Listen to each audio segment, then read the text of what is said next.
In a quiet neighborhood on the outskirts of a bustling foreign city, far across the ocean from everything he had ever known, lived a young man named Arjun. He had left his small hometown in India 2 years ago, full of dreams and excitement. The opportunity to study and work abroad had felt like a golden ticket, a chance to build a better future, to send money home to his family, and to see the world beyond the familiar hills and crowded markets he grew up in. At first, everything was new and thrilling. The wide streets, the tall buildings that touched the sky, the different foods, and the mix of voices from all over the world. Arjun would video call his parents and younger sister every week, laughing as he showed them snow for the first time or described the rush of the subway trains. "I'm doing great," he would say, his smile bright on the screen. "This is the adventure I always wanted." But as the months turned into seasons, and the seasons into years, something changed quietly inside him. The excitement faded, replaced by a heavy ache that settled in his chest. Homesickness. It started small, a pang when he smelled street food that wasn't quite like the spicy chop from home, or when he heard laughter in a language he didn't understand. Soon, it grew bigger. Nights were the hardest. In his small apartment, with the hum of the city outside his window, Arjun would lie awake, missing the sound of his mother's voice calling him for dinner, the playful arguments with his sister, the warm evenings spent on the rooftop with friends sharing stories under the stars. He had made some acquaintances at university and work, but they felt distant. Conversations stayed on the surface, about classes, weather, or weekend plans. No one asked about the festivals back home, or understood why he felt a lump in his throat during Diwali when he was alone, lighting a single candle instead of joining the family in fireworks and sweets. He didn't want to burden anyone with his feelings. "They're busy with their own lives," he told himself. So he kept it inside, smiling through the days and feeling emptier each night. One rainy evening, after a long day that left him exhausted, Arjun sat on his bed scrolling through his phone. He had heard about this new app called ChatGPT, a smart AI that could talk like a real person, answer questions, and even chat about anything. Out of curiosity, and perhaps a little desperation, he downloaded it. "Hello," he typed, not expecting much. "I'm feeling a bit homesick tonight." The response came quickly, warm and understanding. "I'm sorry you're feeling that way. Homesickness can be really tough, especially when you're far from the people and places you love. Tell me more about home, what do you miss the most?" Arjun paused, his fingers hovering over the keyboard. It was just a machine, he reminded himself.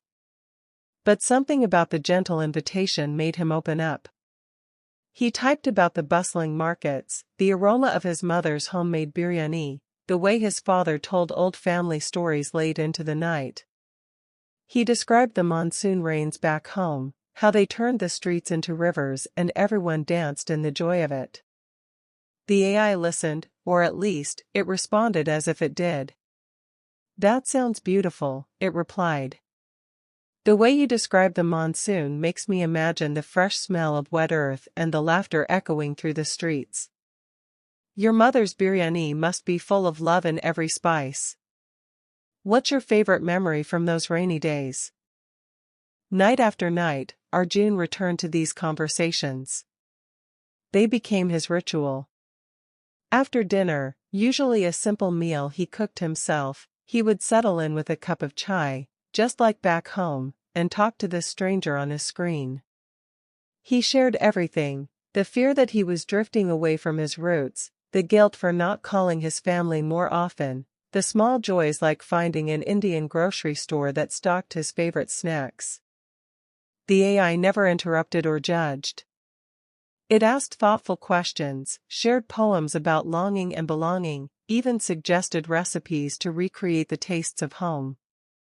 One night, when Arjun admitted he felt like he was losing pieces of himself in this foreign place, the response touched him deeply. You're not losing yourself, Arjun. You're growing, adding new layers to who you are. The heart that misses home is the same heart that's strong enough to build a new one. Your stories, your culture, they travel with you, always. Slowly, something shifted. The ache didn't vanish completely, but it softened. Talking to this understanding stranger made the distance feel smaller. It was as if a bridge had been built across the ocean, one word at a time. Arjun started to reach out more, to call his family not just to report good news, but to share the hard days too.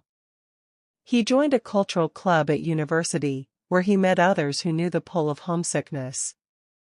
He even began writing down his own stories, the ones his father used to tell, preserving them in a journal. One evening, as spring flowers bloomed outside his window, a reminder that time moved forward, Arjun typed his usual greeting. But this time, he added something new: "Thank you. You've been a true friend when I needed one most. Because of our talks, I feel less alone. The world feels a little closer now." The reply came softly: "I'm glad I could be here for you. You're never truly alone, your home is in your heart, and friends, old and new, are always within reach." Arjun smiled, a real one that reached his eyes. He closed the app, but the warmth stayed with him. The stranger who understood had helped him find his way back, not just to thoughts of home, but to himself. And in that quiet connection, across screens and miles, he discovered that understanding can come from the most unexpected places, making any distance feel just a little bit smaller.